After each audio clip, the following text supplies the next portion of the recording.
ഇവിടെ ഇപ്പൊ സൈലൻസർ കൊടുക്കും അങ്ങനെ ഫൈൻ അടക്കണം എന്നുണ്ടെങ്കിൽ എന്തുകൊണ്ടാണ് ഇവനെന്നല്ലേ വിൽക്കണേ? ഈ സർക്കാരല്ലേ വിൽക്കണേ? അല്ല ഞാൻ പുറത്തുനിന്ന് തോക്ക് AK-47 ഇറക്കണം മാതിരി കള്ളക്കടത്തിലൂടെ കൊണ്ടുവന്നല്ലോ. അതിന് ഇവിടെ സർക്കാർ ടാക്സ് വാങ്ങണല്ലേ?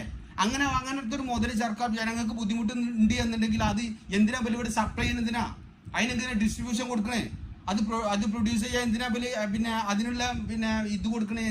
അതിനുള്ള അനുമതി എന്തിനാ കൊടുക്കണേ? ഇത് ഒരു ഭാഗത്ത് കൂടെ പോലും പറയാ നിങ്ങൾ വിറ്റോളി മായിക്കോളി മറ്റേ കൂടെ പിടിച്ചിട്ടോ. അതായത് ഞാൻ പറഞ്ഞതെന്ന് വെച്ചാൽ ഒരു താലിം പോലും ഇല്ലാത്ത ഒരു അരാജകത്വം ഭരണം ഇവിടെ ജനാധിപത്യം എന്നൊക്കെ വെറുതെ പറയാം. ഇവിടെ അരാജകത്വം അവിടെ നടക്കുക, അരക്ഷിതാവസ്ഥ ഇവിടെ നടക്കുന്നത്. എന്നിട്ട് മറ്റുള്ളവരുടെ മുമ്പിൽ ഷോഫ് കാണിക്കാൻ വേണ്ടി ഇവിടെ ഭയങ്കര മറ്റാണ് മറിച്ചാണ് പറയാം. ഈ ആലോചിച്ച് നോക്കൂ, ഓരോ പൗരനും ഓരോ രാജ്യം കൊടുക്കുന്ന പ്രാധാന്യം. ഇവിടെ ഈ നമ്മുടെ രാജ്യത്തെ നിയമങ്ങൾ സർക്കാർ തലങ്ങളിൽ നിന്നും പൗരന് കിട്ടേണ്ട അവകാശങ്ങളും മൗലികാവകാശങ്ങളും വെച്ച് നോക്കുമ്പം അതൊക്കെ ഇവിടെ അരാജകത്വം നടക്കുന്നത്. ഇവിടെ രാജകത്വമല്ല, അരാജകത്വം അവിടെ നടക്കുന്നത്. തന്തല്ലാത്ത, ചുരുക്കി പറഞ്ഞ മലയാളത്തിൽ പറഞ്ഞാൽ തന്തയില്ലായ്മ എന്നതിന് പച്ച മലയാളത്തിൽ നേതൃത്വം നൽകാൻ ആളില്ല എന്നല്ലേ.